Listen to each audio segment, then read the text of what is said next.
இந்தியாவின் தங்க மங்கை என்று புகழப்படுகின்ற பி.டி. உஷா உலக தடகள போட்டியில் பங்கு பெற்றார். நிச்சயம் அவருக்கு தங்கப்பதக்கம் கிடைக்கும் என்று எல்லோரும் எதிர்பார்த்தார்கள். ஆனால் அவருக்கு அது கிடைக்கவில்லை. ஏன் தெரியுமா? ஓட்டம் ஓடி முடிக்கிற நேரத்தில் பின்னால் வருகிறவர் எவ்வளவு தூரத்திலே ஓடி வருகிறார் என்று பார்ப்பதற்காக அவர் திரும்பி பார்த்தார். அதற்குள்ளே அவர் இவரை முந்திவிட்டார்.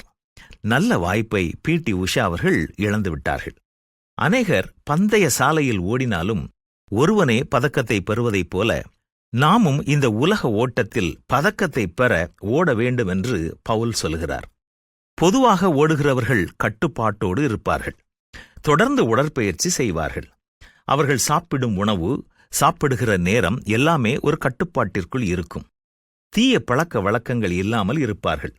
அழிந்து போகிற பரிசிற்காக அவர்கள் இவ்வளவு கஷ்டப்படும் போது அழியாத நித்திய கிரீடத்தை அடைவதற்கு நாம் எவ்வளவு முயற்சி எடுக்க வேண்டும்?